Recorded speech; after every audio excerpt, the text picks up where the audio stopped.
Hello everybody, this is BroncoJuggalo, and I am here with my review of Vampires and Other Stereotypes from Visual Vengeance and Wild Eye. Thank you guys very much for sending this to me. I truly appreciate it. Sorry I've been a little slow on the videos, but I will get them cranked out.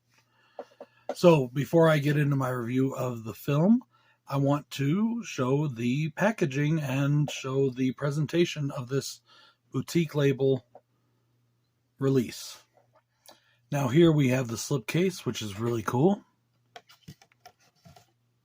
Really nice slipcase. In the tradition of Evil Dead 2. And I'm going to talk a little bit more about that later. And then we have this very cool cover art. And very cool reversible cover art. Now I personally prefer this cover art. Which is actually odd because I usually do prefer the old school cover arts. Now we have the very same artwork that's on the slipcase on the picture disc. And then we have free stickers. Very cool. We have a booklet that looks like it unfolds. We have a booklet here talking about the movie.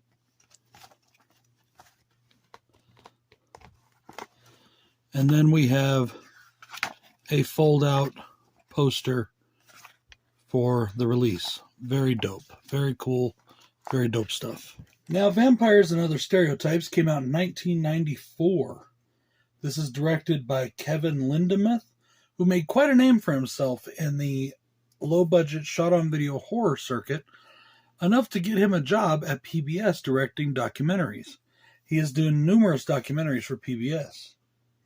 And he still does horror films. Starring Laura Vale, who has been in things like a lot of TV, 2.5 Men, things like that, and Bean Miller, who's also done a lot of TV. Two paranormal investigators stumble across a portal to hell at a rave in New York City. They must do battle with all manner of demon monsters. Now, the budget on this film was $30,000 and is also called Hell's Bells. It is also featured in the 2013 short film Clampires and Other Stereotypes, which is a movie about a killer clamshell VHS cover of this film. Now, guys, I honestly didn't have any cons for this movie. I thoroughly enjoyed this film. Thoroughly enjoyed it. One more thing I'd like to say about the packaging and the presentation we get is there are some very cool special features on this. One of the things I love is right before the film starts, we get some old school style horror trailers, and I think that's really awesome. It even says coming to home video, which I loved. Now, I really do like the black and white segments in this movie. There's a couple, and I think they're doing extremely well. In fact, this isn't really a spoiler, but the movie starts out in black and white, and I think it's shot so well and looks so good.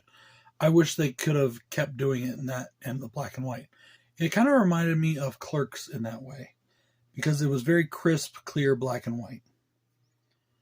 Now, I really liked the great practical effects and the old school monster looks. The rubber suit looks, things like that, but it looks really good. It doesn't look crappy. It looks really good. The headless body, stuff like that, all of it looks amazing. The cinematography on this film is really good. For being shot on video, it's really awesome. Now, remember I said that one of the critics compared this to Evil Dead 2.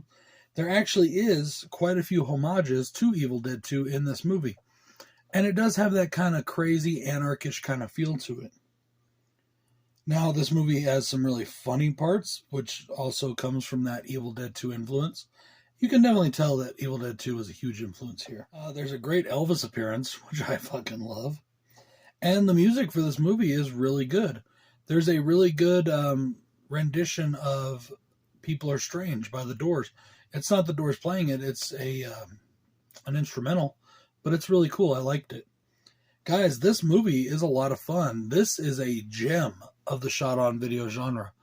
I would put it right up there, pretty much up there with Bloody Muscle Bodybuilder from Hell.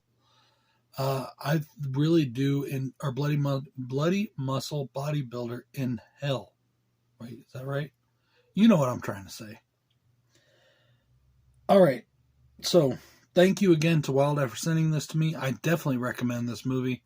This movie is a whole lot of fun. Good effects, good humor, well written, a lot of fun. The actors, you could tell a lot of them are just starting out in their careers. They're not totally experienced yet, but they still are not bad. Had a lot of fun with this movie. I think I've said that like 5 times already. So go and check it out. Don't take my word for it. Check it out for yourself. This is BroncoJuggalo saying I'll see y'all later. Peace out.